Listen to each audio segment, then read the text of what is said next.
करें स्टार्ट।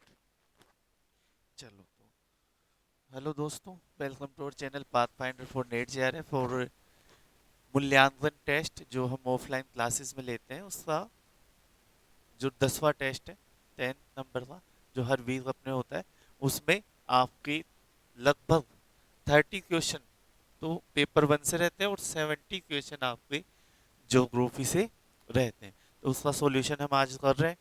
चलिए दोस्तों, चलो तो साथ ही साथ मैं आपको बता दूं, पाथफाइंडर लर्निंग वेब पर आपको राजस्थान सेट एग्जाम और नेट एग्जाम दोनों का ही प्रिपरेशन करवाई जा रही है, जिसकी क्लासेस आपके 9 बजे से लेकर 3 बजे तक चलती है, क्योंकि समय हमारे पास कम है। तो उसी संदर्भ में अगर आप हमारा कोर्स लेना चाहते हैं तो 4500 रुपये में मात्र आपको पेपर 1 और ज्योग्राफी दोनों की ही क्लासेस मिल जाएगी। साथ ही साथ अगर आप राजस्थान सेट और नेट एग्जाम के लिए ज्योग्राफी के नोट्स लेना चाहते हैं तो 17 बुकलेट से पूरे नोट्स है, वो 2500 रुपये में आपको अवेलेबल है। और साथ ही जो अपना वसंत पंचमी 25 तारीख को टेस्ट सीरीज भी हम लॉन्च कर रहे हैं। ठीक है, तो उसे भी जल्दी से जल्दी ज्वाइन कर लेना। चलिए, तो पहला क्वेश्चन अपना डीआई का है पेपर 1 में, और अपने पास क्या दी हुई है, एक इंडेक्स दी गई है जिसमें विश्वविद्यालय ए बी और सी में छात्राओं की संख्याएं दी गई है वर्ष 15 16 17 18 19 में। तो उसके आधार पर हमें क्वेश्चन सॉल्व करना है।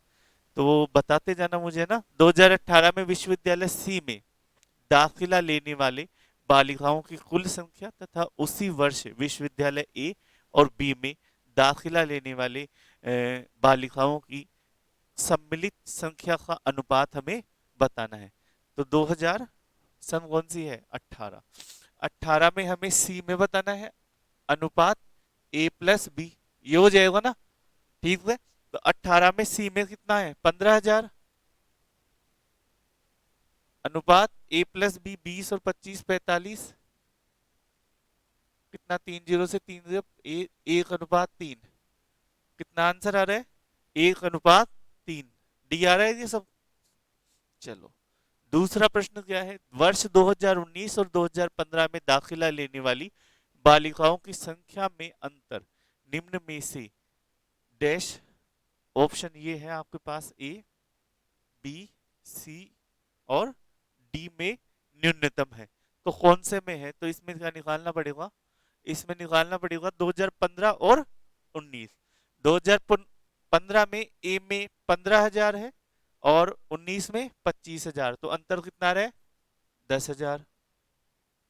इसमें 10,000 है, इसमें 20,000, अंतर कितना रहे, 10,000। और इसमें 5,000 है, इसमें 22,500, तो कितने हो गए, 17,500। तो न्यूनतम किस में है, इन दोनों में, ए और बी दोनों में न्यूनतम है। तो आंसर कौन सा हो जाएगा, ए और बी दोनों में क्या है, न्यूनतम है, तो सी आंसर हो जाएगा। चलिए नेक्स्ट, नेक्स्ट कौन सा है,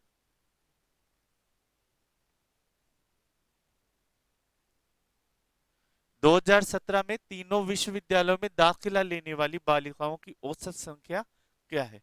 तो 2017 में चलते हैं, 2017 में, तो 17 में 22,500, 12,000 और 15,000, तो तीनों को जोड़ लेते हैं, 22,500, 12,000 और 15,000, टोटल कितने हो गए, तीनों को जोड़ने पर 49,500। तीन संख्याएं हैं, औसत का, औसत में ये होता है संख्याओं का योग बटा संख्या, तो ये कितने हो जाएंगे, 16,500 आपका आंसर आ जाएगा। तो इसमें आंसर कितना हो जाएगा, 500 नहीं हो, इसमें ये 5 और आ जाएगा, है ना, तो बी आंसर हो जाएगा। चौथा क्वेश्चन, वर्ष 2015 में तीनों विश्वविद्यालयों में दाखिला लेने वाली बालिकाओं की सम्मिलित कुल संख्या वर्ष 18 में विश्वविद्यालय सी में दाखिला लेने वाली कुल संख्या का कितना प्रतिशत है। तो कितना आ जाएगा बालिकाओं की कुल संख्या का, तो 15 में तीनों में और 18 में सी में। तो 15 में तीनों कितने हो जाएंगे, 15,000, 5,000, 10,000, टोटल कितने हो गए, 30,000, और 2018 में सी में लेना है तो कितना है? 15,000। ठीक है, कैसे निकालोगे? 30,000 बटा 15,000 इंटू 100। कितने हो गए? 2 जीरो से 2 जीरो गई, 200। कितने हो गए? 200% आपको आंसर आ जाएगा। इसमें कितना हो जाएगा? 200% आपको आंसर आ गया। चलिए नेक्स्ट। नेक्स्ट में सभी तीनों विश्वविद्यालयों में कुल मिलाकर किसी वर्ष में दाखिला लेने वाली बालिकाओं की संख्या वर्ष में दूसरी सबसे बड़ी संख्या रही। सभी तीनों विश्व, अच्छा तो तीनों का योग करना है ना? तो तीनों का योग करेंगे तो कितना आ रहा है हमारे पास? इसमें 30,000 आ गए, दूसरे में 44,500, तीसरे में 49,500, ये भी हमने कर लिया था ना, और चौथे में 60,000, और पांचवे में 67,500। तो सबसे ज्यादा दूसरे नंबर पे कौन से में है? 18 में, 60,000, है ना? तो यही आपका आंसर हो जाएगा। तो कौन से हो जाएगा? 18, 2018। तो ये आपका आंसर हो जाएगा पांचवा। तो पांचों जो डी आई है इजी इजी थे, और इनके आंसर हमने निकाले। चलिए नेक्स्ट पे। नेक्स्ट छठा क्वेश्चन क्या है? ए और बी का अनुपात कितना है? 3:7 है, 7 है। प्रत्येक संख्या में 9 जोड़ने पर अनुपात कितना हो जाता है? 9:17 हो जाता है। तो ए और बी कौन सी संख्या है? बताओ। 18 और 42, डी आंसर आ रहा है ना? चलो तो कैसे करा? 3:7 है, यानी मान सकते हैं ये 3h और 7h है। अब इनमें हमने क्या जोड़ा? 9 जोड़ा।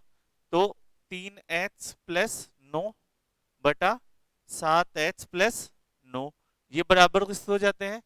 9/17 के। अब यहां से h का मान आ जाएगा। कैसे आएगा? इसको इससे इंटू करना है, पक्षांतर, और इसको इससे। 3h+9 इंटू 17 बराबर 9, 7h+9, ये हो जाएगा।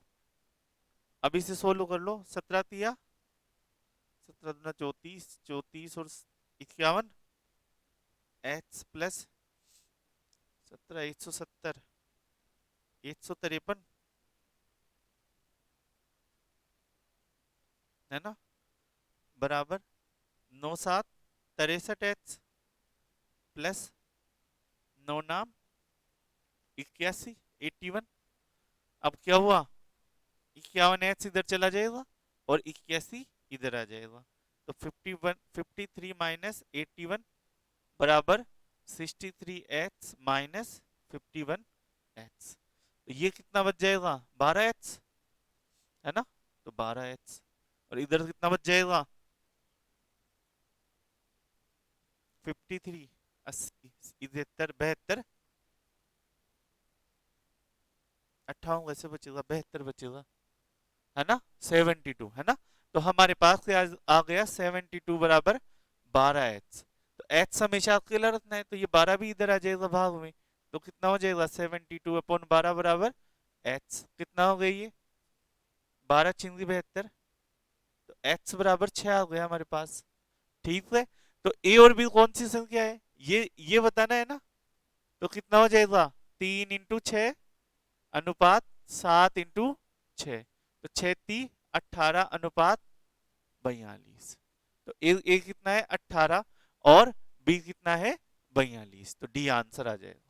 आ गया? ऐसे सिंपल सिंपल करना था जैसा प्रश्न में बोला था।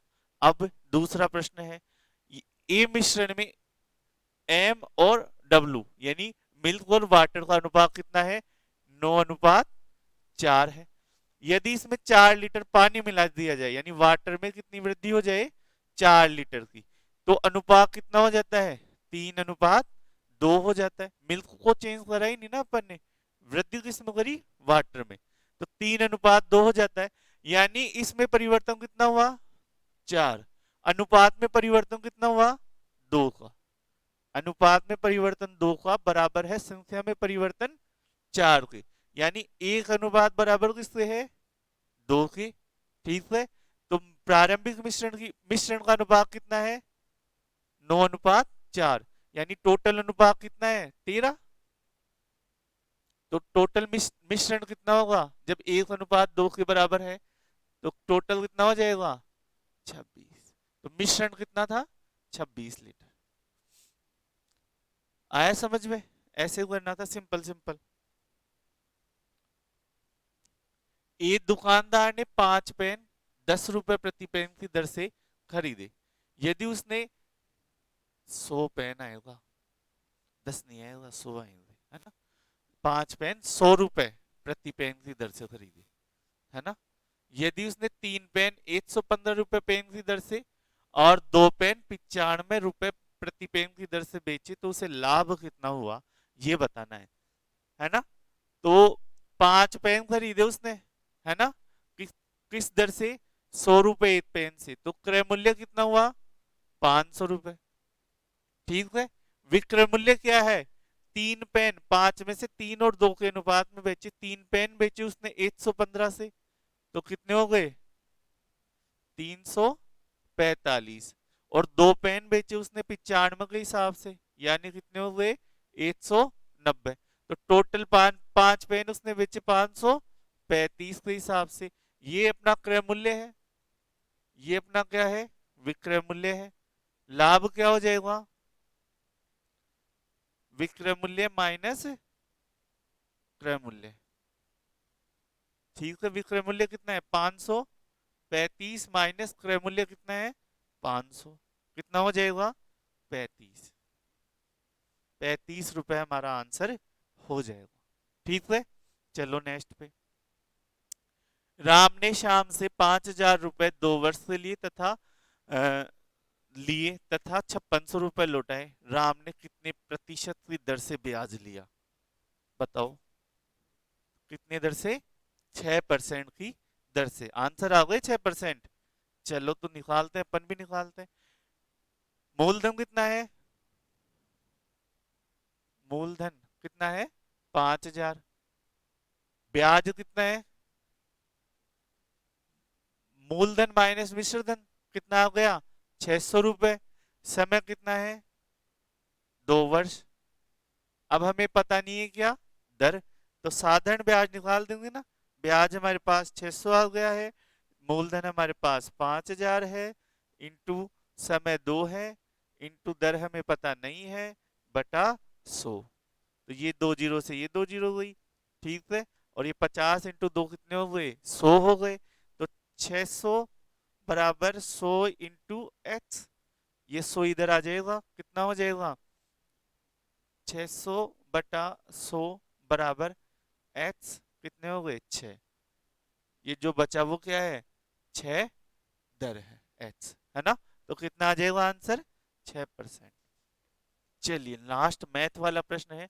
एक व्यक्ति 22 किलोमीटर की दूरी 4 घंटे में प्रारंभ 4 घंटे में आरंभ में चलकर और उससे पश्चात धीमी गति से दौड़कर क्रमशः 4 किलोमीटर प्रति घंटा और 10 किलोमीटर प्रति घंटे की गति से तय करता है। उससे दोबारा चलकर तय की गई दूरी कितनी है ये हमें बताना है। बताओ कितनी है? अनुमान से यार। अच्छा, फिर उसमें भी अनुमान लगाया था।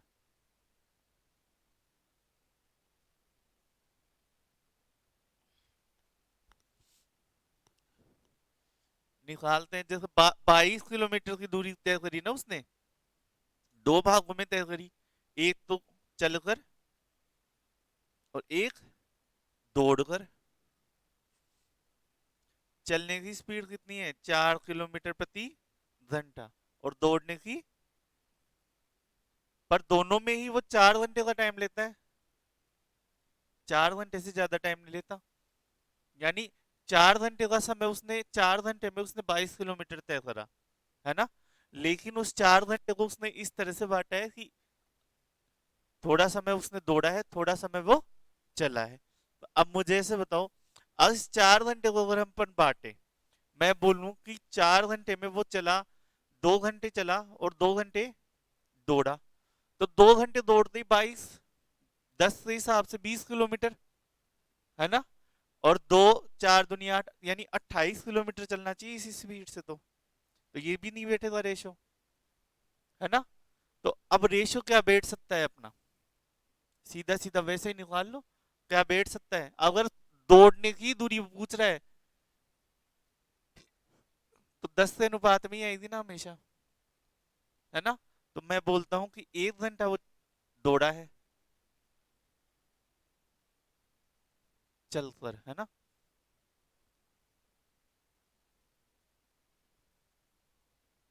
हाँ, तो 1 घंटे वो दौड़ा है, ठीक है, और 3 घंटे वो चला है। तो 4 × 3 = 12 और 1 × 10, कितने हो गए, 22 किलोमीटर हो गए ना पूरे। तो दौड़ कर तो 10 किलोमीटर और चल कर 12 किलोमीटर। आंसर आ गए ना सीधा। नहीं आए, नहीं समझे, मैं बता, ये यहाँ तक तो आ गया ना। अब ये दोनों में वो समय टोटल कितना ले रहा है, 4 घंटे, है ना। 4 घंटे ले रहा है। अब इसे अपन, इन 4 घंटों को अपन ऐसे बोल सकते हैं कि 2 घंटे तो वो चला, 2 घंटे दौड़ा, 1 घंटे चला, 3 घंटे दौड़ा, 3 घंटे दौड़ा, 1 घंटे चला, ऐसे अपन बांट सकते हैं। अगर मैं बोलूं कि वो 2 घंटे चला है, तो चलने की स्पीड कितनी है, तो 8 किलोमीटर चला, और फिर दौड़ने की स्पीड कितनी है, 10, तो 20 किलोमीटर। तो इस रेशियो के हिसाब से तो 28 हो रहा है ना टोटल, और अपने को आना कितना था, 22। समझ गए। फिर अपन अगर ये मानते हैं कि 1 किलोमीटर चला तो यानी 4 किलोमीटर, और 3 किलोमीटर दौड़ा यानी 30 किलोमीटर, तो 34 भी नहीं होगा। फिर कौन सा है, 3 किलोमीटर चला यानी 4×3 = 12, और 1 किलोमीटर दौड़ा यानी 10, तो कितने हो गए, 22। आंसर आ गया ना। कितने किलोमीटर चला, 12 किलोमीटर, और दौड़ा कितने किलोमीटर, 10 किलोमीटर। तो सीधा सीधा अपन ऐसे भी कर सकते हैं इसको, है ना। तो इसमें आंसर कितने आ जाएंगे, 12 किलोमीटर। चलो शोध पे आ जाओ, रिसर्च वाले क्वेश्चंस निकाल लो, है ना। तो पहला क्या आ जाएगा रिसर्च में, शोध का वह प्रतिमान जो शोधार्थी और अभ्यासकर्ता की व्यावसायिक विशेषज्ञता के विकास पर बल देता है, कहलाता है। कौन सा कहलाता है, जो उसके विकास पर बल देता है, गुणात्मक, क्रियात्मक। आंसर होगा कौन सा, क्रियात्मक। गुणात्मक तो बताता है कि उसका गुण क्या है, लेकिन उस गुण में निरंतर वृद्धि कैसे होगी, है ना। हम कोई भी व्यवसाय करते हैं, हम कोई भी कार्य करते हैं, तो हम यही चाहते हैं ना, हम उसमें निरंतर क्या होते रहे, परफेक्ट होते रहे। तो वो परफेक्ट कब होंगे, क्रियात्मक अनुसंधान, है ना। फिर आ जाते हैं, आंसर सही दिया है, चलो तब तो सही है। नेक्स्ट, निम्न में से कौन सा कथन शोध के अर्थ और विशेषज्ञताओं को सर्वाधिक उत्कृष्ट से प्रतिबिंबित करता है, तो कौन सा करे हो, है डी।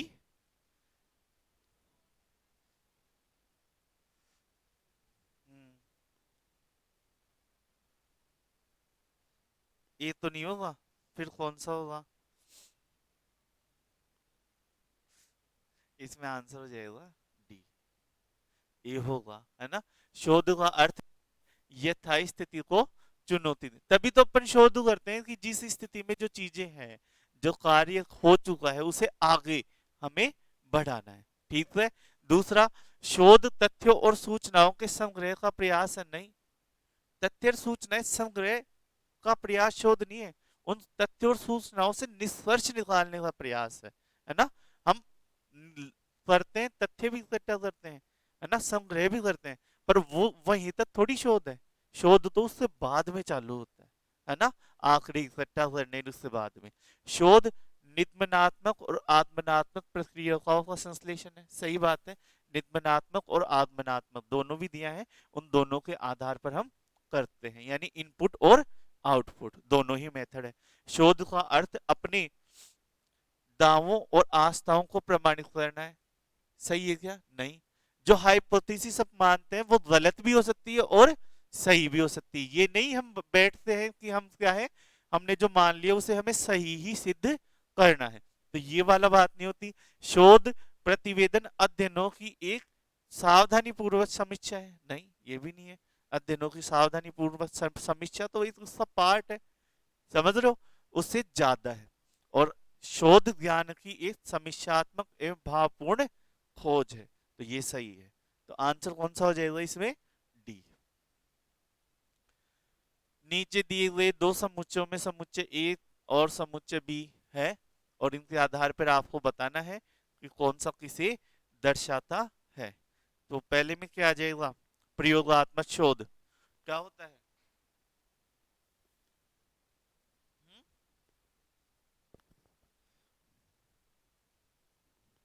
प्रयोगात्मक शोध यानी नियंत्रण के माध्यम से कारण और प्रभाव का निर्धारण। प्रयोगात्मक शोध नहीं बताया था लैब में, एक चर है उसमें, है ना, और ए करा है।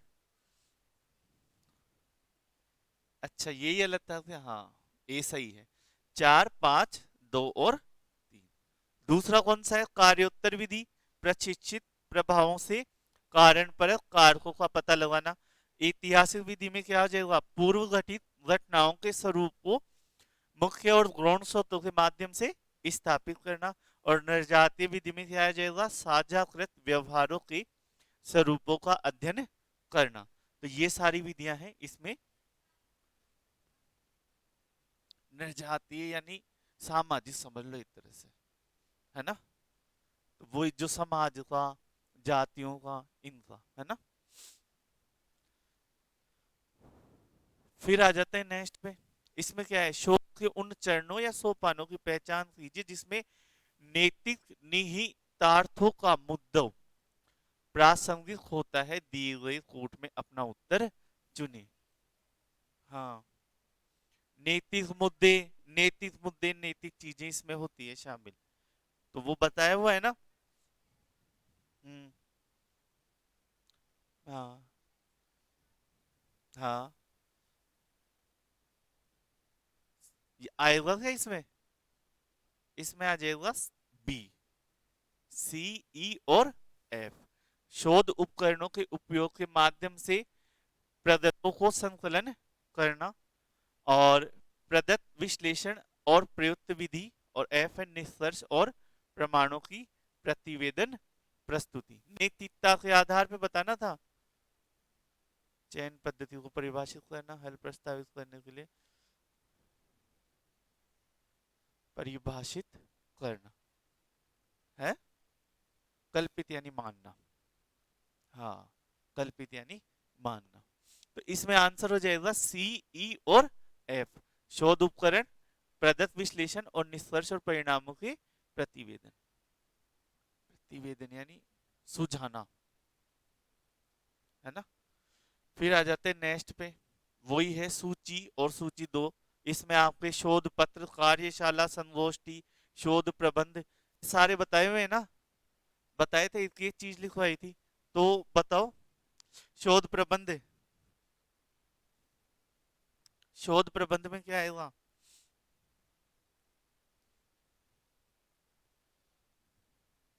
व्यवस्थित एवं निर्धारित प्रारूप, सही है। इसके बाद में शोध पत्र,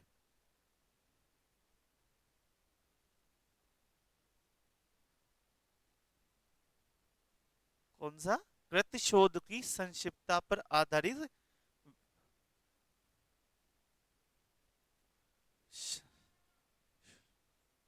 है ना। फिर कार्यशाला में क्या करा? विशिष्ट समूह आधारित विमर्श और विशिष्ट, और संगोष्ठी में विशिष्ट प्रकरणों पर आधारित विमर्शी चर्चाएं, है ना। तो ये अलग अलग स्तर होते हैं रिसर्च में, है ना, जिसमें हम शोध पत्र देते हैं, शोध संगोष्ठी होती है, कार्यशालाएं होती है, सेमिनार होते हैं। ठीक है। तो और संगोष्ठी होती है, तो संगोष्ठी कितने दिन की होती है? लिखवाया हुआ है ना। संगोष्ठी होती है कितने दिन की?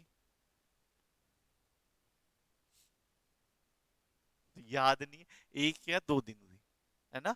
फिर जो सेमिनार होते हैं वो 3 से 5 दिन, ऐसे बताया था ना। हाँ, वो पार्टिसिपेट तो कोई भी कर सकता है, इसमें कोई नहीं है ना। तो ये अवधि के आधार पर भी रहता है। शोध पत्र में क्या बताया था, लघु शोध निबंध में कैसे लिखते हैं इसे?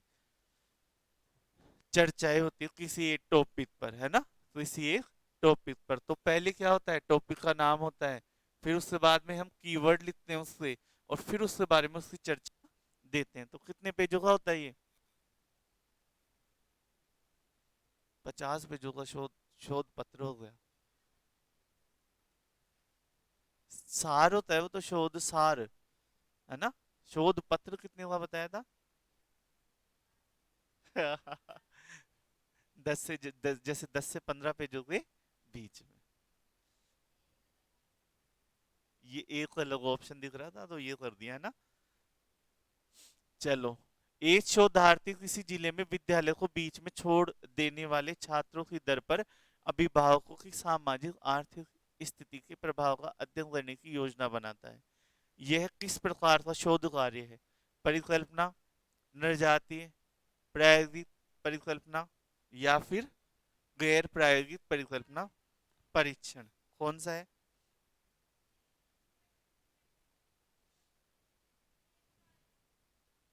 प्रायोगिक में तो हमने पढ़ा था ना कि प्रायोगिक में दो चर होते हैं और नियंत्रित परिस्थितियों में होते हैं, लैब के अंदर। निर्जातीय शोध तो पुनर्जातीय शोध थोड़ी कर रहा है ये।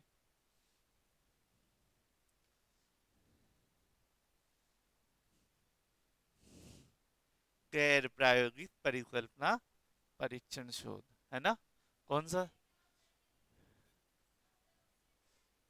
नहीं नहीं, प्रयोग से हटकर। इससे कंट्रोल में कुछ भी नहीं है। प्रयोग में तो क्या होता है, मेरे कंट्रोल में इतना एक चर होता है ना। इस कंट्रोल में क्या है, दोनों में से कुछ भी नहीं है, है ना। दोनों दो, सीधा सीधा है। प्रायोगिक शोध क्या होता है, जिसमें दो चर होते हैं, एक चर पे मेरा नियंत्रण है। जैसे मैंने आपको एग्जाम्पल भी दिया था, सब्जी बनाना, है ना। तो हम पहले सब्जी बनाते हैं तो उसमें मसाले डालते हैं, तो वो उनको हम चेंज कर सकते हैं दोबारा। जैसे गोभी की सब्जी बनाई, 10 चीजें हमने डाली उसमें सब्जी में ही, है ना, गोभी मटर आलू सारे डाल दी, दो और मसाले डाले, तो दो चर हो गए ना हमारे पास। अब दोबारा जब बनाओगे तो गोभी मटर आलू तो डालोगे, उनमें तो चेंज थोड़ी करोगे, मसालों में चेंज करोगे। तो उससे आपके पास टेस्ट आएगा। यहाँ पे गोभी भी चेंज हो रही है और मसाले भी चेंज हो रहे हैं।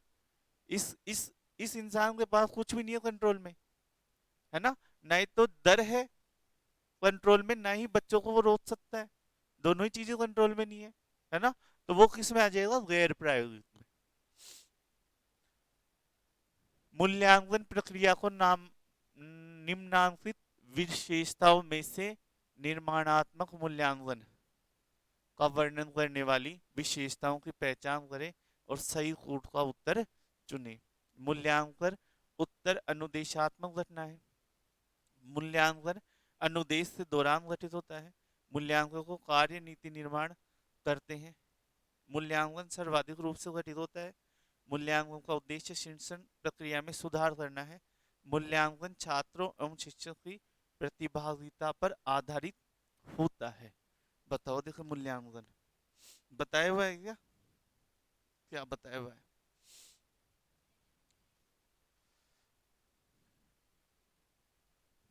हम्म।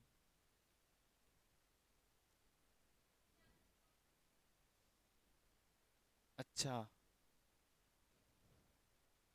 एक स्कूल से प्रिंसिपल, अब कॉलेज में चले गए, अब स्कूल से कॉलेज से स्तर पे सोचो। क्या आंसर लगाया है? ये लगाया, ये लगाया, ये लगाया, ये लगाया। बी लगाया है। बी लगाए हो फिर। उत्तर अनुदेशात्मक घटना है क्या? नहीं है। चलो। अनुदेश से दौरान घटित होती है, ये भी सही है। मूल्यांकन वो कार्य नीति निर्माण करते हैं? नहीं, हो भी नहीं सकता मूल्यांकन तो कार्य नीति निर्माण, वो तो वहां परिस्थितियों के अनुसार हुआ। मूल्यांकन सर्वाधिक रूप से गठित होता है? नहीं होता। सबसे ज्यादा तो टेस्ट लेते हैं अपन। मूल्यांकन का उद्देश्य शिक्षण प्रक्रिया में सुधार करना है, सही बात है। और मूल्यांकन छात्रों और शिक्षक की प्रतिभागिता पर आधारित है। जब तक टीचर ही नहीं जाएगा मूल्यांकन लेने, तो छात्र कहाँ से देंगे मूल्यांकन? और जब छात्र नहीं जाएंगे तो टीचर लेगा किसका? है ना? तो दोनों की दर पर होता है। तो आंसर कौन सा हो जाएगा? दो और दो, पांच और छह। निम्नांकित सूची में उन कथनों की पहचान करें जो प्रभावी शिक्षण के सहायक व्यवहार को दर्शाते हैं। ये तो आया हुआ है ना पहले, है ना? ये क्वेश्चन तो शायद आया हुआ है। उपयुक्त विविध प्राविधियों द्वारा अनुदेशात्मक विविधता, प्रस्तुति करते समय छात्रों के विचारों का प्रयोग करना, छात्र की सफलता दर जो कार्य को सही समझ में प्रदर्शित करती है, अधिगम कार्य में संलग्नता, छात्रों के साथ सह संबंध प्रदर्शित शिक्षक प्रभाव, और विचारों को इस पर प्रभाव अनुदेश से जांच परख। तो इसमें कौन सा हो जाएगा 18वें में? सी लगा है।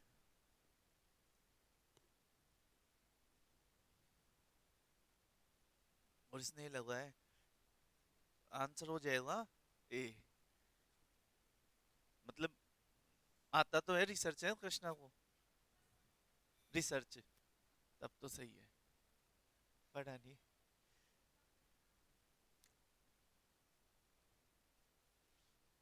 अच्छा, तो इसमें आंसर कौन सा हो जाएगा? ए। कैसे हो जाएगा? एक तो प्रभावी शिक्षण करना है ना, तो उसमें सहायक कौन कौन सी चीजें हो सकती है? उपयुक्त प्रविधि प्राविधि द्वारा। तो इसमें आंसर ए कर लेना आप। तो ये तो प्रस्तुत करते समय प्रयोग करना, छात्रों साथ संबंध प्रदर्शित शिक्षक प्रभाव, और विचारों को स्पष्ट। शिक्षक कैसा संबंध रखता है टीचर, है ना, उसके बारे में वो तो अच्छा ही होना चाहिए ना, है ना? तभी अच्छा अच्छा आप वे प्रभावी शिक्षण कर पाएंगे। लास्ट में किस प्रकार की शोध के लिए क्रिया सूचक शब्द नियंत्रण, हेर फेर करना और अवलोकन सर्वाधिक प्रासंगिक? ऐतिहासिक, प्रायोगिक, क्रियात्मक और जमीनी सिद्धांत दृष्टिकोण आधारित, कौन से में आ जाएगा? हाँ, तो किस कौन से में आ जाएगा? प्रयोगात्मक। चलो नेक्स्ट। नीचे दी गई सूची में उन कथनों की पहचान कीजिए जो शिक्षण कार्य की विशेषता से संबंधित है। शिक्षण स्वयं विकास को सुगम बनाने वाली एक वैयक्तिक गतिविधि है। सभी शिक्षणों का ध्येय अधिगम कराना होता है। व्यक्तियों के शिक्षण का निहितार्थ दूसरों का मत सर्वाधिक मत परिवर्तित करना है।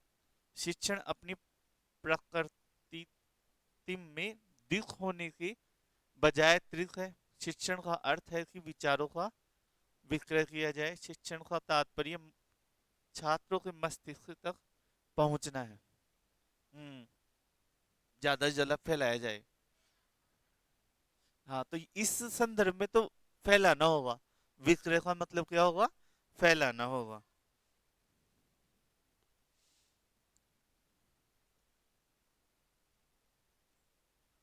इस हिसाब से तो डी है, यानी पांच भी सही है। हाँ, फैलाना, तो ये गलत होता है। विचार शिक्षण का मतलब ये नहीं है कि टीचर अपने विचारों को फैलाए ज्यादा से ज्यादा। जैसे मैं अगर बीजेपी से जुड़ा हुआ हूं तो क्या मैं आप सबको बीजेपी का बनाने में लग जाऊंगा क्या?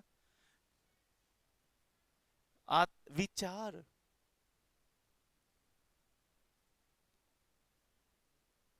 हाँ, विचार विचार का मतलब ये चीज नहीं है, जो चीज है। अच्छे बुरे कुछ नहीं होता है जीवन में, नहीं समझे? बीजेपी भी अच्छी है, कांग्रेस भी अच्छी है ना? विचार का मतलब ये है, विचार का मतलब अगर सरकार सरकार के अलावा भी जो बाकी विचार है, तो उन सब में समझ रहे हो बात को? हाँ, जो चीज वास्तव में सही है, टीचर का अर्थ है वो ही करना। तो इसमें आंसर आ जाएगा दो, चार और छह। कौन से? दो, चार और छह। हम्म।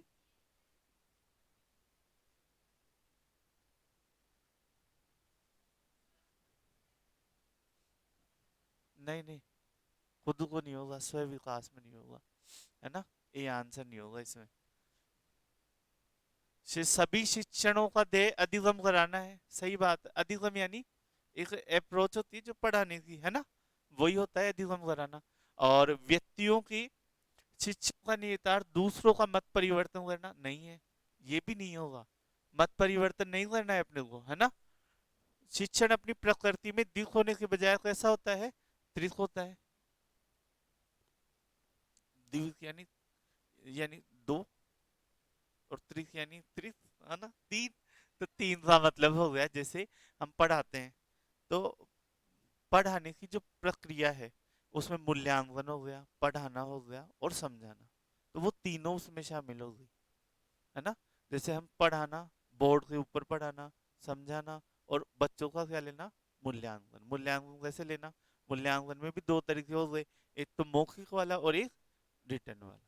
तो वो उस संदर्भ में तीन तरह से है, ना कि दो तरह से, सिर्फ पढ़ाना और मूल्यांकन लेना। समझ गए।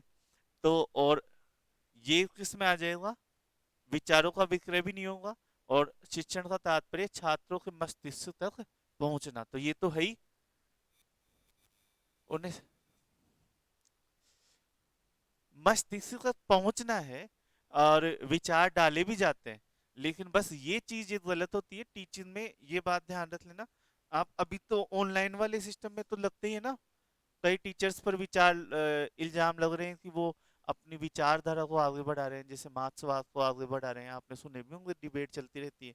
तो वो चीज नहीं होनी चाहिए। नहीं देखते, देखा करो।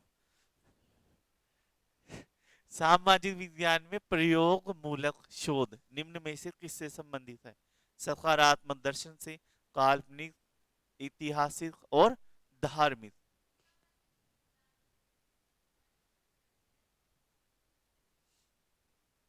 हाँ, प्रयोग मूलक, सामाजिक विज्ञान में प्रयोग मूलक, किसमें। हाँ, ऐतिहासिक घटनाओं में कैसे प्रयोग करोगे, ऐसे बताओ। उनकी तो समीक्षा कर सकते हो आप, वो तो जो घटित हो चुकी वो हो चुकी। धार्मिक पथ, ये भी नहीं होगा। सकारात्मक दर्शन यानी सा, सामाजिक विज्ञान में अगर आप प्रयोग कर रहे हो तो उस सब उद्देश्य क्या होना चाहिए, समाज आगे की तरफ बढ़े। और कौन सी चीजें, ऐसी चीजें जो अच्छी चीजें हैं समाज के लिए, सकारात्मक चीजें वो तो बनी रहे, और जो बुरी चीजें वो पीछे छूटती जाए। तो इसमें आंसर बी होगा। किसी विशिष्ट मामले में सामान्य निष्कर्ष तक के तर्क को निम्नलिखित में से क्या संज्ञा दी जाती है, वैज्ञानिक, आगमनात्मक, सैद्धांतिक या निगमनात्मक। सामान्य निष्कर्ष, सामान्य निष्कर्ष भाई इसमें बताओ। हम्म, हाँ, विशिष्ट मामले में, विशिष्ट का सामान्यकरण कर रहे हो।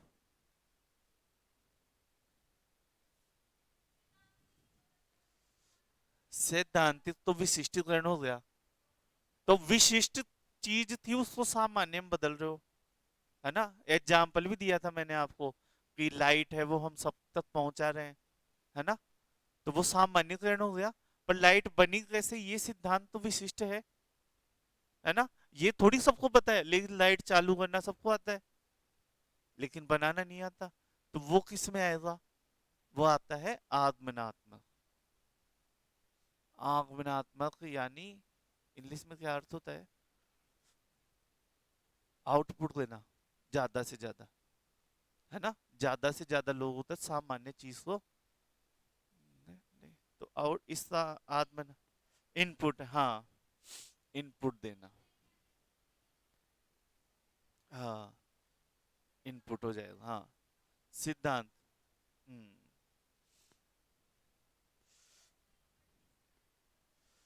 अच्छा, साहित्य की समीक्षा, ये तो बताया हुआ है ना अच्छे से, सारी चीजें इसमें, साहित्य की समीक्षा, पांच छह स्टेप पूरी, है ना। तो विषय की पृष्ठभूमि को समझना, होता है क्या साहित्य की समीक्षा में? बताओ देखे। समझी जाती है विषय की पृष्ठभूमि। हाँ, हम पुराना जो साहित्य है जैसे नेहरू जी, गांधी जी, तो उनके बारे में अच्छे से जान सकते हैं ना। या कोई भी सब्जेक्ट जैसे नगर नियोजन ही हो गया, तो नगर नियोजन में पहले क्या हुआ है, तो इसके बारे में हम जान सकते हैं। शोध प्रश्नों का प्रतिपादन होता है साहित्य समीक्षा से। हाँ, हमने ये भी लिखा हुआ है लाइन, है ना। संगत पद्धति का पता पता लगाना, ये भी होता है, ये भी होता है। और उसके अलावा और कौन सा होता है? शोध के नीतिगत पहलुओं पर वाद विवाद करना, नहीं होता। तो फिर क्या होता है? ग्रंथ सूची का गहन विश्लेषण करना, ये होता है। आंकड़ों के स्रोतों की पहचान करना, ये होता है क्या?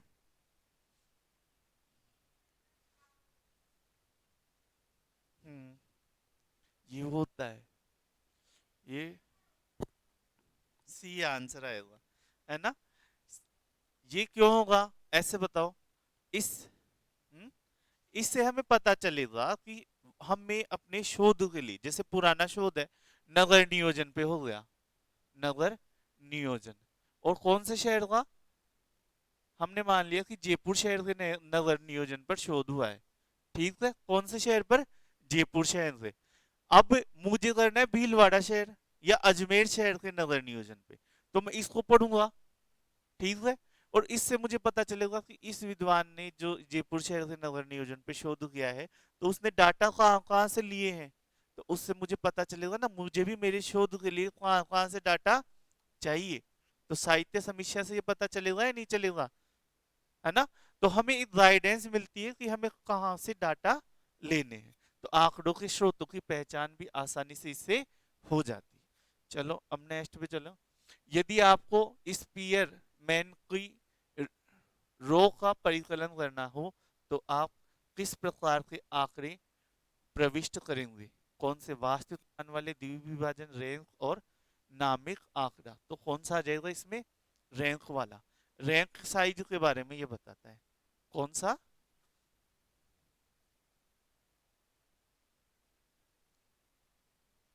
किसके बारे में बताता है? Rank size. इससे पियर्सन भी संबंधित है। स्पीयर मैन है और पियर्सन है। 1 - 2 समेशन d² अपॉन 1, ऐसे फॉर्मूला है इसका, तो वो रहने दो, वहां तक मत जाना, ये ध्यान रख लेना। नेक्स्ट आ जाओ। ये ये नहीं बताया हुआ ना अपना, ये वाला। तो ये वाले एक साथ करवाएंगे अपन। ये प्रैक्टिकल ज्योग्राफी में भी है, पियर्सन वाला है, कोटि गुणांक वाला है, उससे वाला नियरेस्ट नेबरहुड मॉडल है, और रिसर्च वाले, ये तीनों सारों से एक साथ पढ़ेंगे। चलो। चर जिसमें मानित चर के प्रभाव का मापन होता है, उसे निम्न में से संज्ञा दी जाती है।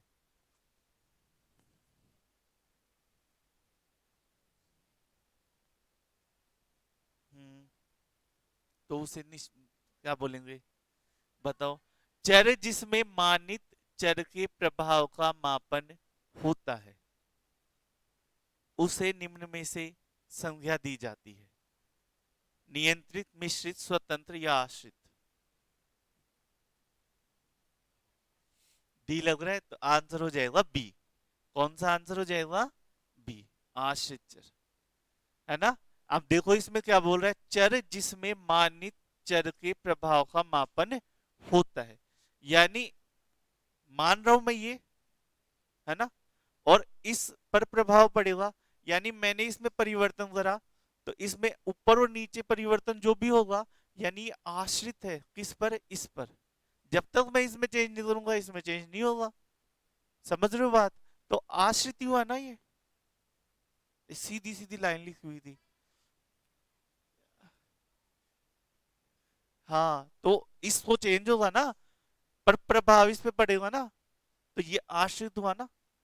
तो इसमें आंसर आ जाएगा बी। अब आ जाओ, ज्योग्राफी के जो क्वेश्चन है, 70 क्वेश्चन, उन पे आ जाओ। उपरोक्त ग्राफ में संयोजकता की संख्या किसे कितनी है? कितने संयोजन है इसमें? 12। तो हम निकालते हैं। V1, V2, V3, V4, V5, V6, V7 है ना। और ये निकालें अपन कितने, 1 2 3 4 5 6 7 8 9 10 11 और 12, तो आंसर कितना हो जाएगा ए। तो संयोजन कितने हैं 12। बेटी, बेहटी कर दिया बेटी। बेटी को नाम कितना हो जाएगा इसका, बेटी को नाम किससे निकालते हैं अपन,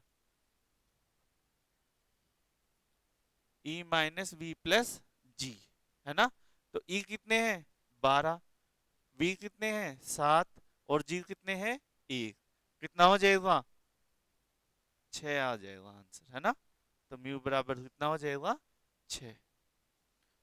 चलिए आ रहा है ना समझ में। Good morning Manisha. चलो नेक्स्ट, उपरोक्त ग्राफ का बीटा सूचकांक कितना होगा, 1.73। बीटा सूचकांक कैसे निकालते हैं, ई बटा वी। ई कितने हैं 12, वी कितने हैं 7, कितने आ गए 1.71 आ गए सबके। चलो ये तो निकालना सीख गए मतलब, है ना। अल्फा सूचकांक कितना होगा उपरोक्त ग्राफ का, 0.66। कैसे निकालते हैं, म्यू बटा 2v-5। तो म्यू कितना आया था 6, 2 वी कितना है 7 - 5, तो 6/14 - 5 कितने हो गए 6/9, कितने हो गए 0.66। चलो नेक्स्ट पे चलते हैं, उपरोक्त ग्राफ का गामा सूचकांक कितना है, गामा सूचकांक कैसे निकाले थे हम, ई बटा v-2। तो ई कितने हैं, हाँ ई 12 है, 3, वी कितने हैं 7 - 2 कितने हो गए 12/7 या 21 - 6 कितने हो गए 12/15 कितना है,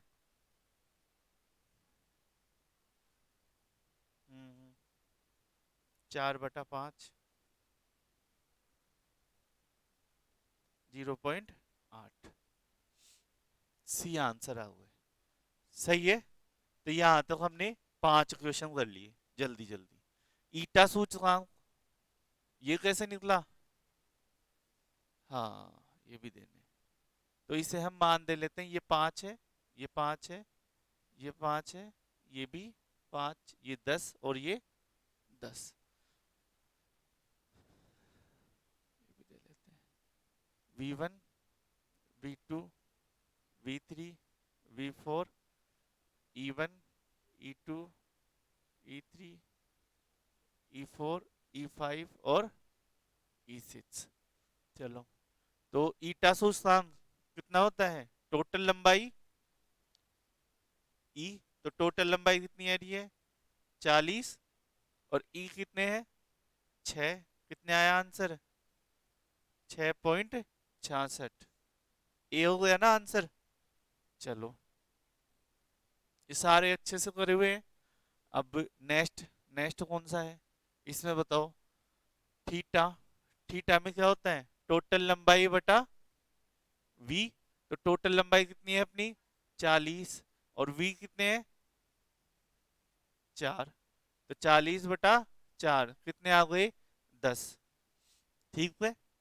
नेक्स्ट चलो 8वां लास्ट, पाई। पाई सूचकांक में क्या बताते हैं हम, टोटल लंबाई बटा डायमीटर, है ना, न्यूनतम दूरी। तो टोटल लंबाई कितनी है 40, डायमीटर अपन कितना मान रहे हैं 10, कितने आ गए 4, तो आंसर कितना हो गया ए।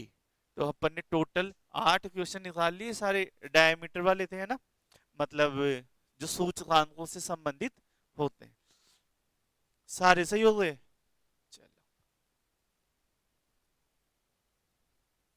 बस ये सारी एक यूनिट तो पूरी अच्छे से आ गई ट्रांसपोर्ट, है ना। अब आते हैं नेक्स्ट, और इन पर चालू हो जाता है अपन। कितने क्वेश्चन बच रहे हैं अपने, 61 60 61 क्वेश्चन है। चलो पश्चिमी यूरोप से ऑस्ट्रेलिया और न्यूजीलैंड को जोड़ने वाले समुद्री मार्ग। केप ऑफ गुड होप का रास्ता किससे गुजरता है? महत मार्ग बताया हुआ है ना ये तो। यह मार्ग क्या है? वृहत मार्ग है। फिर आ जाते हैं, कैनेडियन पैसिफिक रेल मार्ग कौन सी नगरी से नहीं गुजरता है ना? हेलिफैक्स, मॉन्ट्रियल, ओटावा, तीनों से गुजरता है। डेट्राइट तो अमेरिका में है ना। डेट्राइट कहाँ पर है? तो डेट्राइट अमेरिका में है। रेल मार्ग कौन सा है? Canadian Pacific. तो कैसे गुजरेगा? ये भी गुब्बारा आ चुका। चलो, जाल विश्लेषण एक तकनीक है जिसमें नीचे दिए हुए निम्न में से किस एक का मापन किया जाता है? स्थानों की पहुंच, अधिवासी आकार, स्थानों की पहुंच, दो ही स्थानों के बीच की दूरी। ये भी आ गया। अच्छा, ट्रांस इंडियन रेल मार्ग मिलाता है, किसको मिलाता है? बाल पेराइजो से ब्यूनस आयर, यानी हम देशों के नाम बोले तो चिली से, अच्छा चिली से अर्जेंटीना है ना, यानी एंडीज यानी दक्षिण अमेरिका में है ना। चलो, कैनेडियन नेशनल तथा कैनेडियन पैसिफिक रेल मार्ग कौन से शहर में मिलते हैं? वैंकूवर में दोनों मिलते हैं, बताया था है ना। चलो, कौन सी नदी परिवहन के योग्य नहीं है? लीना नदी है ना। तो लीना नदी, वोल्गा, डेन्यूब और राइन, और लीना लीना नदी परिवहन के योग्य क्यों नहीं है?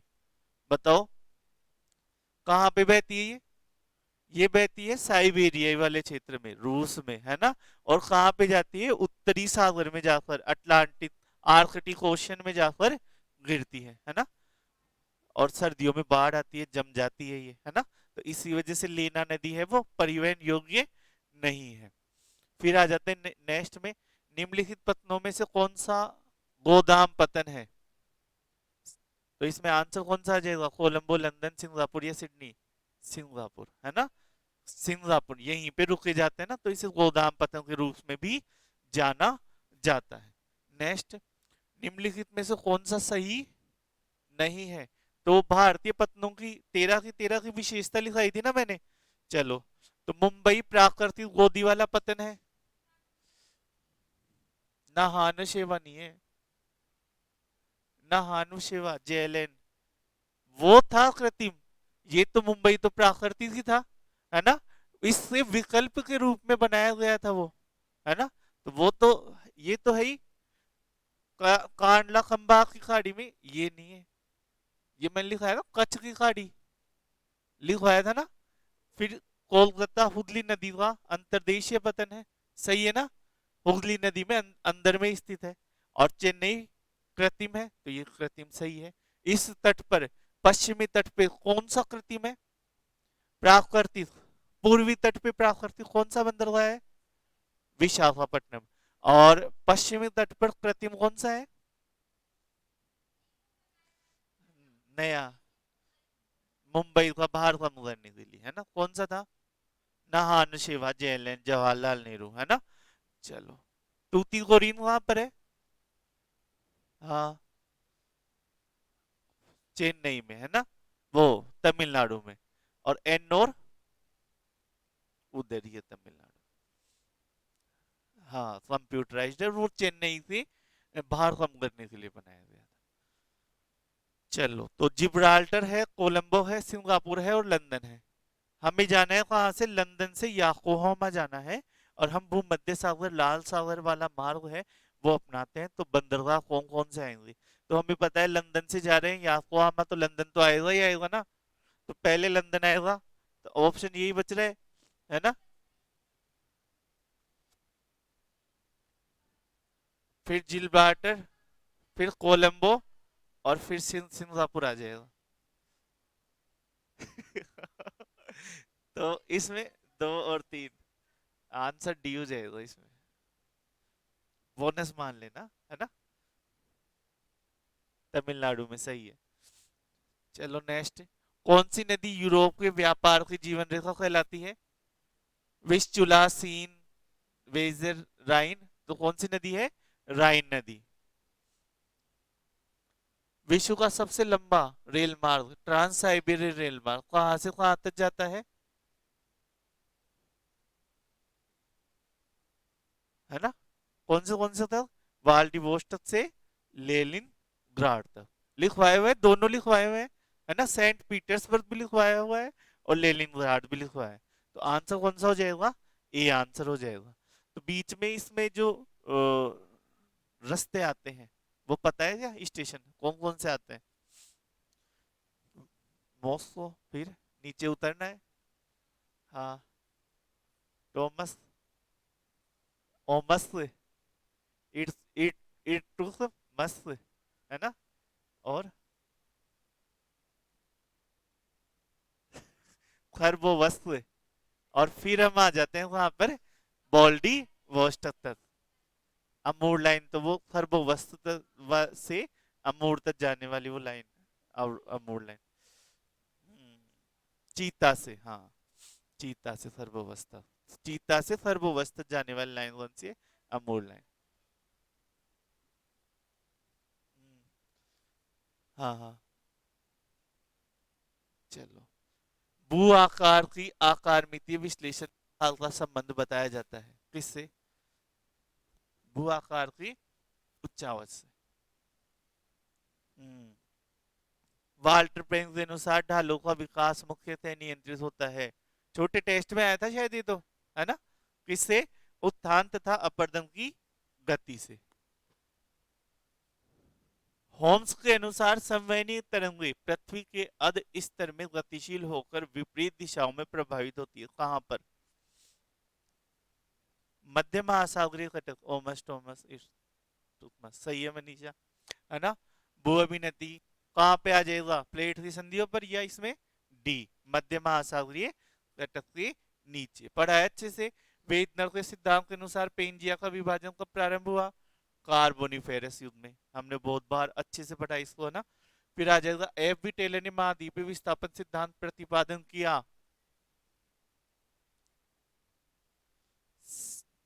टर्सरी युग के मोड़दार पर्वतों की व्याख्या में, जलवायु संबंधी तथ्यों की व्याख्या में, पर्वत घाटियों की व्याख्या में, इनमें से कोई नहीं। तो आंसर आ जाएगा ए।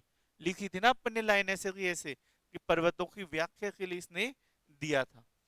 यह मत किस विद्वान का है कि कार्बोनिफेरस युग में संपूर्ण महाद्वीप आपस में मिले हुए थे? कौन से में कहा? वेगनर का। वेगनर का ही था, उसने बताया था। जुड़े हुए तो थे ही थे।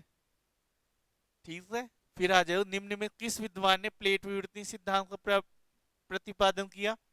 हेस, टेलर, पार्कर या मॉर्गन? मॉर्गन, है ना? फिर आ जाएगा सागर नित्तल प्रसरण किसने दिया? हेरी हेस। अब ये से इजी वाले तो गलत नहीं होनी चाहिए अब, है ना? नहीं होने। वेदनर ने महाद्वीपों का पश्चिम की ओर प्रवाह के लिए कौन सा कारक प्रभावकारी माना? पश्चिम की ओर तो सूर्य और चंद्रमा का ज्वारीय बल। इस तल का समुद्र की ओर बढ़ना किस प्रकार का संचलन है? ऋणात्मक संचलन, है ना? पुनर्यौवन वाले से लिया गया है ये, नकारात्मक, है ना? तो ये कौन सा हो जाएगा? ऋणात्मक। और समुद्र का स्थल की ओर किस में हो जाएगा? धनात्मक संचरण में, है ना? वो तो गलत होना ही था, है ना? चलो, तो दोनों क्वेश्चन समझ में आ गए ना अच्छे से? उसमें थे अपन ने, पुनर्यौवन में थे। हाँ, है ना? भू अभिनतियां क्या है? भूपटल के संस्तर में मेहराबी उद्दोलन और भूपटल में प्रमुख संरचनात्मक नव नतवलन, भूपटल में वृहद पैमाने पर उभार, भूपटल के अंदर प्लेट सीमांत का खिसकाव।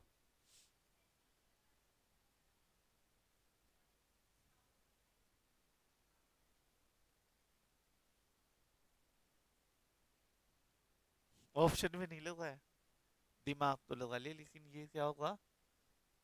बी, भूपटल में प्रमुख संरचनात्मक नत वलन। अरे भूपटल में जो नत वलन बनते हैं संरचनात्मक, वही तो भू अभिनति है। उन्हीं में वलन बनेगा, उन्हीं से फिर हमें वलित पर्वत प्राप्त होंगे। तो आंसर कौन सा हो जाएगा? बी। अरे तो इसमें मलबा वाली कॉन्सेप्ट हटा दिया इसने, एक स्टेप आगे पूछ लिया, आगे वाली बोल दिया वलन वाला। परिप्रशांत पेटी में भूकंप आने की संभावना अधिक है, क्यों है? नवीन वलित पर्वत का क्षेत्र है, सही है। सक्रिय ज्वालामुखी का क्षेत्र है, ये भी सही है। अभिसारी प्लेट का क्षेत्र है, नहीं है। क्यों नहीं है? क्योंकि यहाँ पे प्लेटें मिलती है, कन्वर्जेंट। अब अभी सारी, अभिसारी का क्षेत्र है, अपसारी का नहीं है। तो आंसर कौन सा जाएगा? एक, दो और चार, यानी डी आंसर। एक, दो और चार यानी बी। बी आंसर हो जाएगा इसमें। निम्न में से कौन महाद्वीपों प्लेटों की टक्कर से निर्मित हुए हैं? महाद्वीपीय प्लेटों की टक्कर से, आल्पस, हिमालय और कॉकेशस। एक, दो और चार। रॉकी तो महाद्वीप और महासागरीय प्लेटें मिली है ना, रॉकी में तो। हाँ, तो इसमें महाद्वीप प्लेटों की टक्कर से महाद्वीपीय प्लेटों से बने हैं, है ना। तो इसमें कौन सा है? तो कॉकेशस तो हमने लिखा था ना कि यूरेशियाई प्लेट और कौन सी, अफ्रीका और इंडियन प्लेट से टक्कर से आपके एटलस, आल्पस, कॉकेशस, हिमालय, ये सारी पर्वत श्रेणियां बनती है। रोकी वाली इसमें नहीं आएगी। निम्न में से किस प्लेट की गति मध्य महासागरीय कटक के निर्माण हेतु उत्तरदायी है? कौन सी है? वो डाइवर्जेंट जिसे अपन बोलते हैं ना, कौन सी है? अभिसारी, है ना। तो अभिसारी, बी आंसर हो जाएगा।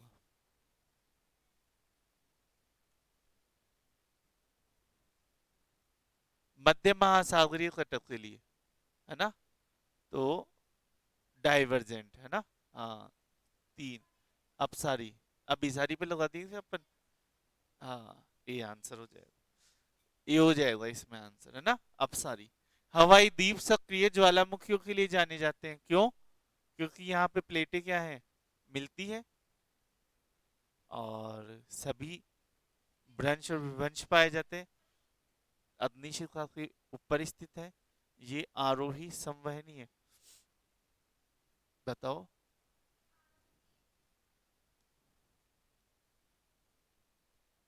मध्य महासागरीय तट पर स्थित, सी आंसर हो जाएगा इसमें। आंसर कौन सा हो जाएगा इसमें? सी, हॉट स्पॉट पर स्थित है ना। और ये बताया भी था मैंने कि प्री प्रशांत क्षेत्र में तो वो दूसरे वाले आएंगे, है ना, जहां पे हवाई प्रशांत सागर में ही है, लेकिन हॉट स्पॉट की वजह से हो रहा है ना यहाँ पे ज्वालामुखी, है ना। तो इस परिस्थिति होने की वजह से ये सक्रिय ज्वालामुखी वाला क्षेत्र है। आ, सस्ता रेनियर हुड, एटना, वो सस्ता रेनियर हुड, ये वाले जो ज्वालामुखी है ना, वो आते हैं उसमें परिप्रशांत मेखलाओं में। हिमालय एवं गिरिपथ के सहारे भूकंप की सर्वोत्तम व्याख्या करता है, कौन करता है? प्लेट विवर्तनिक। हिमालय प्लेट विवर्तनिक संदर्भ में हिमालय की युवावस्था में कमजोर पड़े, कमजोर तथा बड़े पैमाने पर असंपीड़ित चट्टानों के प्लेटों के अपसरण के संदर्भ में क्या हो रहा है? यहाँ पे अभिसरण हो रहा है ना, कन्वर्जेंट हो रहा है या डाइवर्जेंट हो रहा है? पास पास आ रहा है ना। तो यहाँ पे क्या हो रहा है? प्लेट विवर्तनिक, है ना। अब देख लेना तुम, ये तुम्हारे ऊपर ही है ना। हाँ, जोशीमठ।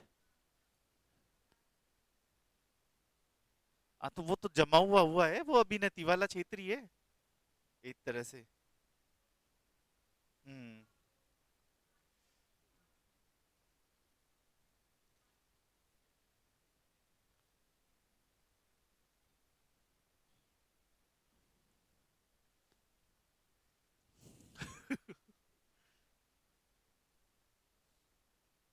मानव विकास के लिए बहुत सारी चीजें हैं जो बलिदान भी दी जाती है, ऐसी बात नहीं है।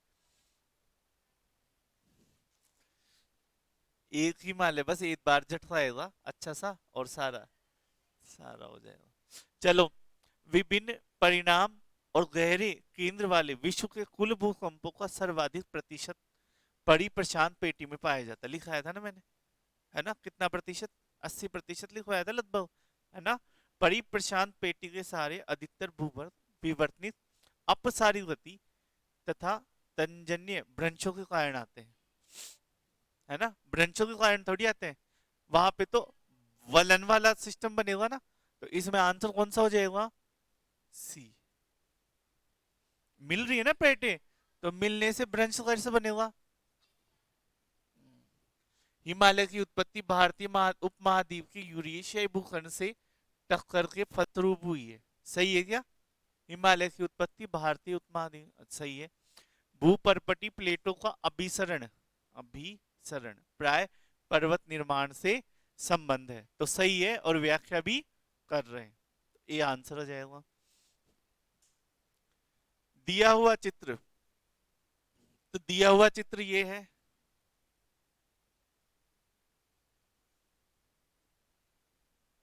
ये ए है, ये बी है, सी है, डी है और ये ई है।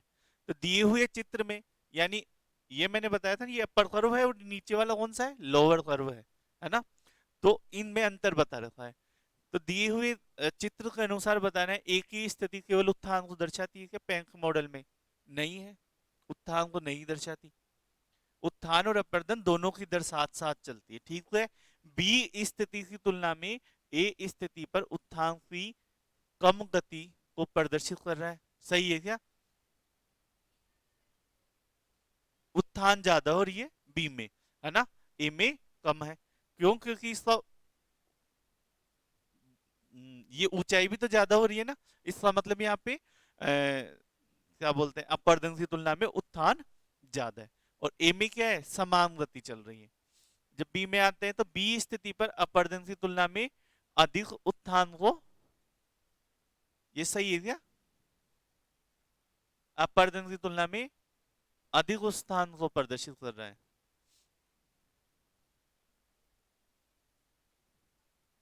तो ये भी सही होगा।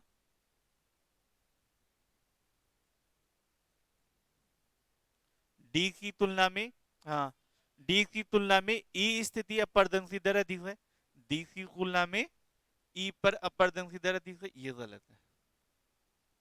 क्यों गलत है? क्योंकि डी डी में उत्थान ज्यादा था और वो तेजी से कमी होकर आया है यहाँ तक। तो अब मैंने बताया था ना, ज्यादा से कम हो रहा है तो ज्यादा गति है, और कम से तो कम होगा तो वो गति क्या रहेगी? कम ही रहेगी। तो वो परसेंटेज वाला सिस्टम आएगा, इसमें 2 और 3 सही है, तो आंसर कौन सा हो जाएगा? सी आंसर हो जाएगा। क्या बात, इंटेलिजेंट हो तो आप तो सारे बच्चे, है ना? हम्म, सीधा ढाल डब्लू पैंक द्वारा माना एक प्रकार है, सही है क्या? पैंक ने माना था क्या सीधा ढाल? किसने माना था फिर? किंग ने माना था क्या? हाँ। और सीधा ढाल अपवर्तन की बढ़ती तीव्रता के कारण विकसित होता है, सही है।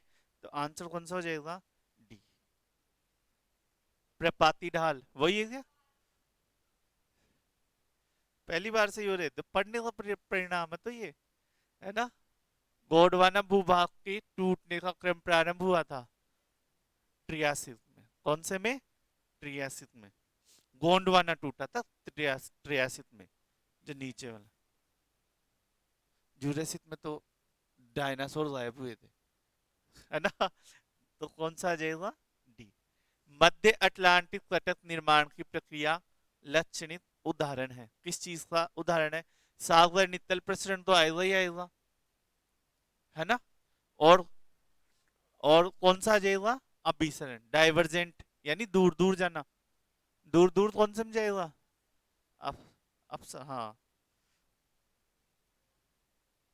है ना? 2 और 4, ये देख लेना, डाइवर्जेंट यानी दूर दूर जाना, है ना?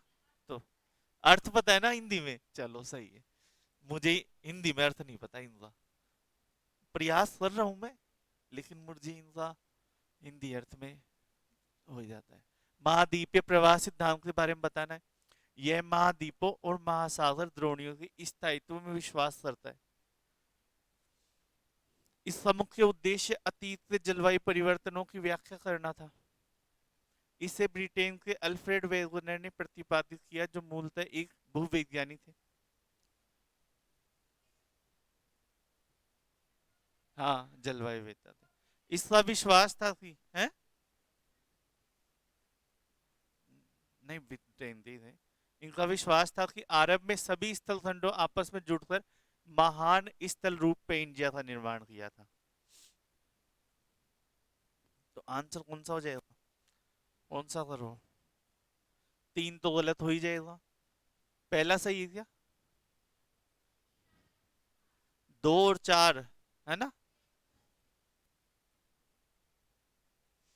दो तो सही है।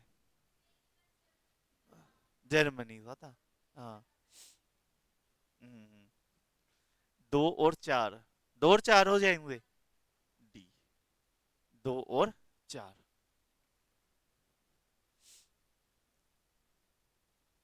तो अतीत में जलवायु परिवर्तनों की व्याख्या इन्होंने करी, और ये भी है ब्रिटेन से नहीं थे, और जलवायु विविधता तो थे ही, भूविज्ञानी नहीं थे, है ना? और दो और चार, दो और चार हो जाएगा, है ना? दो और चार। कील नहर कहाँ पर है?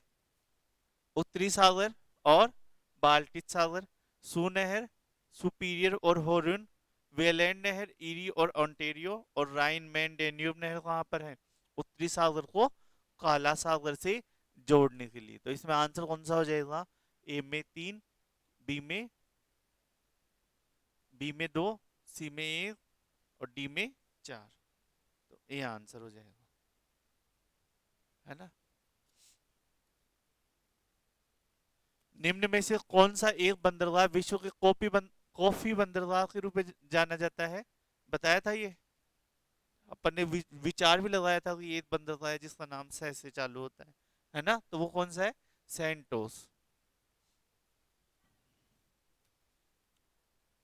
टी पार्टी को बोस्टन वाला है, बोस्टन, है ना? यूरोपीय पार महाद्वीप कहाँ पर है ये?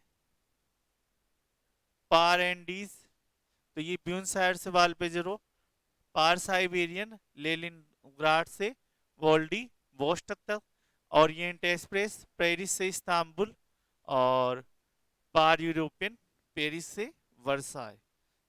तो आंसर कौन सा? ए में पांच, ए में पांच, बी में चार, है ना? सी में दो, डी में एक। तो आंसर हो जाएगा ए। नेक्स्ट, पश्चिमी यूरोप का सर्वाधिक औद्योगिकृत क्षेत्र कौन सा है? रूर क्षेत्र, पेरिस, जिनेवा, और आर्डेंस के अलावा रूर। तो रूर क्षेत्र ही है सबसे औद्योगिकृत। आंतरिक नौगम्य जल सर्वोत्तम विकसित कौन से क्षेत्र में है? पश्चिमी यूरोप, है ना? तो कौन सा क्षेत्र आ जाएगा? पश्चिमी यूरोपीय क्षेत्र आ जाएगा। निम्नलिखित व्यवसाय में से कौन सा अर्थव्यवस्था के प्राथमिक क्षेत्र सेक्टर से संबंधित नहीं है? तो कौन सा नहीं है? परिवहन। परिवहन कौन से में आ जाएगा? तृतीय। कौन से में? तृतीय। हाँ, तो प्रथम कृषि, खनन और मत्स्यन होते हैं। विश्व में रेल मार्ग की सर्वाधिक लंबाई कौन से देश में है? यूएसए में, है ना? और भारत एशिया में है सबसे ज्यादा, भारत की, और विश्व में दूसरे नंबर पर भारत है। और एशिया में पहले नंबर पर, और विश्व में दूसरे नंबर पर। ये लिखाई हुई लाइन ऐसे कैसे, है ना? स्वेज नहर के किनारे पर स्थित दोनों किनारों पर कौन कौन से बंदरगाह है? शहीद और स्वेज। पोर्ट शहीद कौन से वाले पर है? भूमध्य सागर वाले पे, है ना? और पोर्ट स्वेज है वो किस कौन से में? लाल सागर वाले पे। परिवहन जाल संयोजकता के संबंध में कौन सा कथन सही है? विभिन्न केंद्रों के संयोजन का स्तर संयोजकता कहलाता है। केंद्रों में संयोजन का स्तर बढ़ने से जाल में संयोजकता का स्तर भी क्या है? बढ़ता है। और संयोजकता परिवहन जाल की महत्वपूर्ण संरचनात्मक विशेषता होती है। तो ये भी सही है। तो कौन से हो जाएगा आंसर? डी, सभी सही है। परिवहन लागत वक्र दूरी कटिबंध लागत होता है, वक्राकार, सरल रेखा, परवलयाकार या सीढ़ी नुमा। ऐसा होता है सीढ़ी नुमा। ये वाला बताया था ना, वास्तविक रेखा दूरी, दूरी के हिसाब से, यानी जैसे जैसे दूरी बढ़ती जाती है तो निश्चित होती है वो एक कटिबंध के रूप में बढ़ती है। यानी पहले दो 5 किलोमीटर के ले लिए, फिर 5 से 10 के लिए स्थिर लागत है ना, ऐसे बढ़ती ज्यादा होगी वो। विश्व का सर्वाधिक व्यस्त समुद्री जलमार्ग कौन सा है? उत्तरी अटलांटिक मार्ग। परिवहन जाल की किस संयोजकता में स्थान युग्मों के मध्य वैकल्पिक मार्ग विद्यमान रहते हैं? परिपथ संयोजक। पथ संयोजकता में तो वैकल्पिक आना भी नहीं है ना, शाखन में भी नहीं आना, सीधी सीधी लाइनें होती हैं तो एक स्थान से दूसरे। परिपथ में ज्यादा होता है, परिपथ में अपन ऐसे बनाते हैं ना, तो यहाँ पे आना है तो इधर से भी आ जाओ और सीधे भी आओ। तो परिपथ में हमें वैकल्पिक मार्ग उपलब्ध रहते हैं, बाकी तो सीधे कनेक्टेड रहते हैं एक दूसरे से, है ना। उत्तर पश्चिमी अटलांटिक महासागर में स्थित ग्रांड बैंक मछली उत्पादन के लिए प्रसिद्ध है। सही है ना, ये मैंने बताया था। ग्रांड बेड के निकट ठंडी और जलधारा आपस में मिलने के कारण यहाँ पे कोहरा का निर्माण होता है, तो वो भी सही है ना। तो परंतु ये दोनों एक दूसरे की व्याख्या नहीं करते, है ना। क्यों? क्योंकि कोहरा निर्माण से तो परिवहन बाधित होगा, है ना। कोहरा निर्माण से तो परिवहन बाधित होगा। यहाँ पे अगर होता है ना, वहां पे पल्लवक बनते हैं, प्लैंटन, जिनसे मछली खाती है, और उनसे फिर यहाँ पे मछली का बैंक बना है। तो प्लैंटन वाला आता है ना, तब आपका आंसर है ए होता। समझ गए? फिर आ जाओ, परिवहन जल परिवहन में दूरी बढ़ने के साथ साथ भाड़े की दर में क्या आती है? कमी आती है। सही है।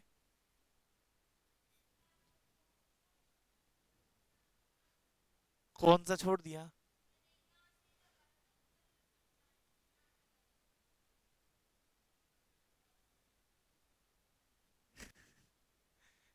छूटा हुआ है एक।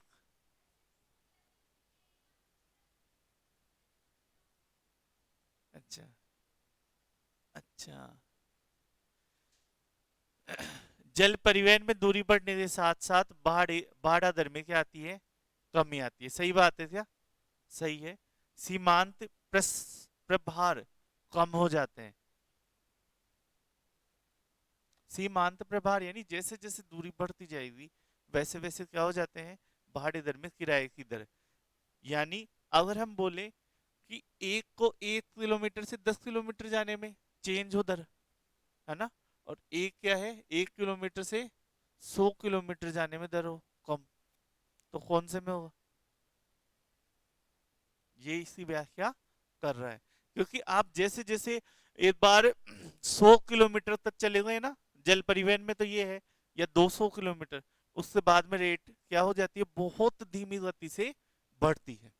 कौन सी गति से बढ़ती है? धीमी गति से। तो इसमें आ जाएगा दोनों। ए। रेल मार्ग की सब सर्वाधिक लंबाई यूएसए में है। सही है। सवारी रेल मार्ग सेवा सबसे पहले इंग्लैंड में आरंभ हुई। सही है। सड़क मार्ग की तुलना में रेल मार्ग में भाड़ा कम होता है। गलत। तो आंसर कौन सा हो जाएगा? ए। कौन सा? सड़क मार्ग की तुलना में रेल मार्ग। अरे तो कम दूरी के लिए, अधिक दूरी के लिए, मध्यम दूरी के लिए कुछ तुलना करने के लिए ये तो पता हो ना दूरी कैसी है।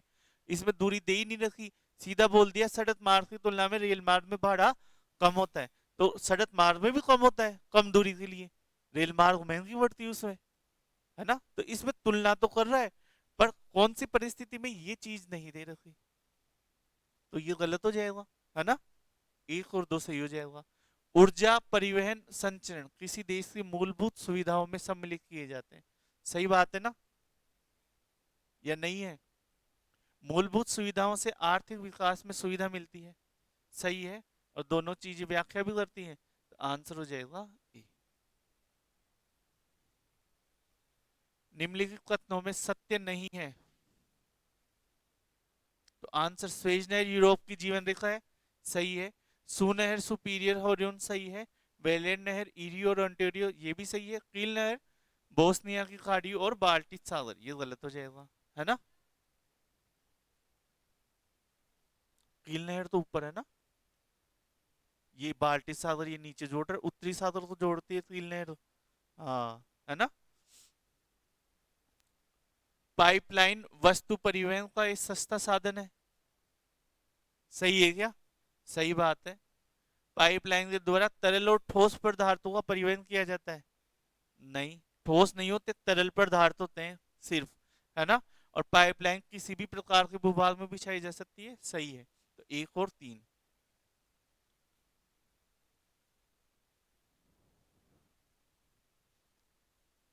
परिवहन नेटवर्क के अनुक्रमिक विस्तार का सुझाव देने वाले परिवहन मॉडल का प्रतिपादन किसने किया?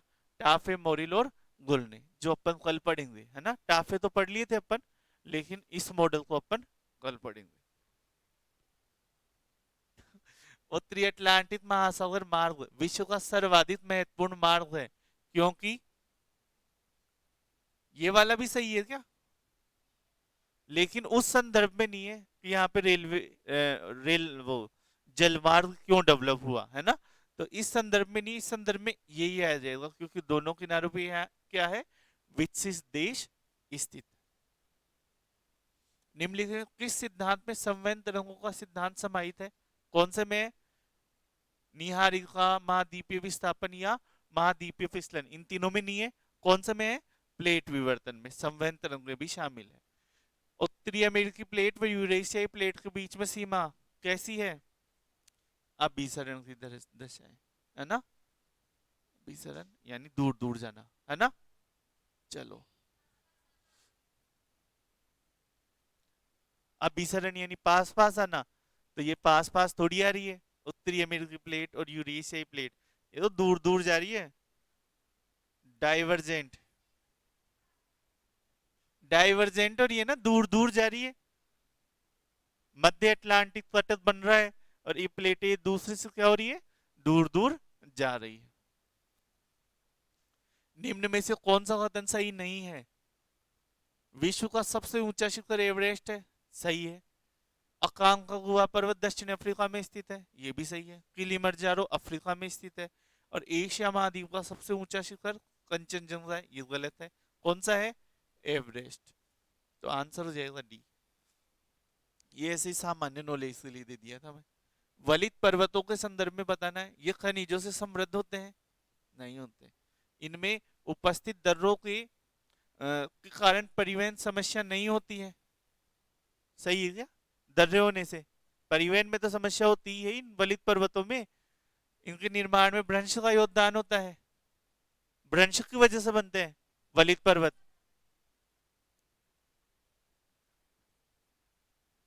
इनमें भ्रंश होते हैं क्या, बताओ? भ्रंश नहीं होते। अरे, कल अपन ने कितनी बार पढ़ा है, कल और परसों दो बार वलन ही पढ़ा है ना। वलन पड़ता है, उससे वलित पर्वत बनते हैं, ठीक है।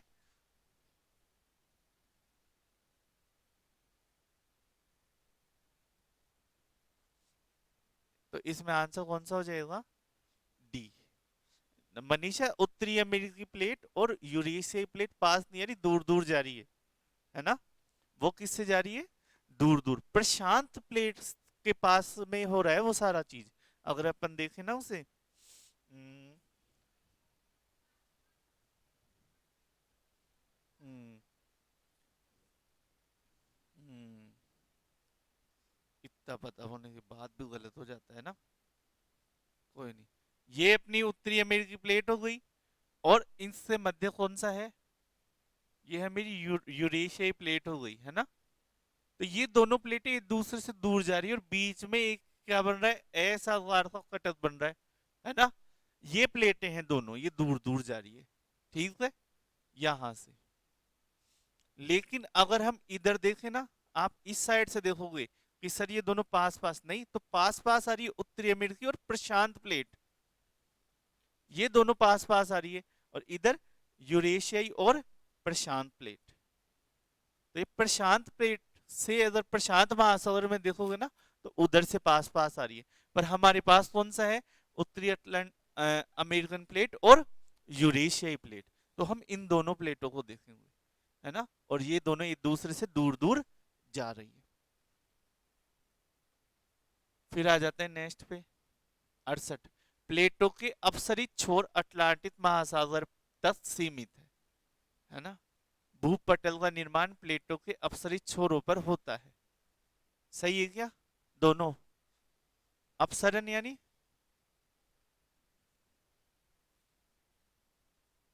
भूपट यानी नया पृष्ठ दूर दूर जाती है, लावा बाहर आता है ना। तो नया नया पृष्ठ है वो हमारे पास आता है। तो इसमें आंसर कौन सा हो जाएगा? दोनों सही है। और व्याख्या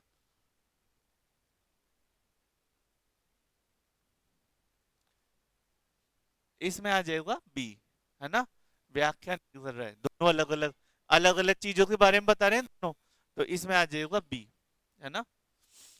ज्वालामुखी क्रिया गहरे महासागरीय गर्तों के समीप एक प्लेट पर का दूसरे प्लेट के नीचे क्षेपण होने से होता है। सही है ना? सही है।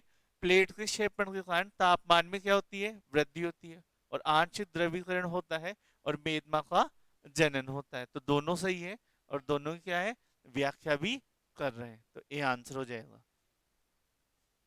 चलिए मनीषा, नेक्स्ट लास्ट प्रश्न आज का है ना।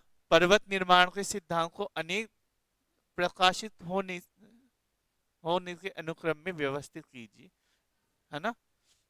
हाँ।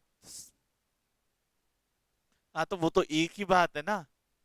पहले जो आया था वही पहले प्रकाशित होगा। ऐसा ऐसा नहीं होता है कि बाद में वो बहुत कम अपवाद मिलते हैं। तो महाद्वीपीय विस्थापन सिद्धांत, समुद्री फैलाव सिद्धांत, प्लेट विवर्तन सिद्धांत और संवैतरण सिद्धांत। तो महाद्वीपीय विस्थापन सिद्धांत सबसे पहले है 1912 में। फिर कौन सा आया? संवैतरण सिद्धांत कब आया? 1928-29 में। और फिर समुद्र फैलाव सिद्धांत कब आया? 1960 में। और प्लेट विवर्तन सिद्धांत कब आया? 1967 में। तो ये वेदनर ने दिया था, ये होब्स ने दिया था, ये हेरियस ने दिया था, और ये मॉर्गन ने दिया था। तो आंसर कौन सा हो जाएगा? ए, दो, तीन और चार, सीधा सीधा ही हो जाएगा। ए, दो, तीन, चार, ये आंसर इसमें हो जाएगा। ठीक है। तो इस तरह से टोटल हमने 95 क्वेश्चन करे आज, है ना। तो कितने सही हुए? चलिए, तो मिलते हैं नेक्स्ट संडे को, है ना, टेस्ट नंबर 11 के साथ। धन्यवाद दोस्तों।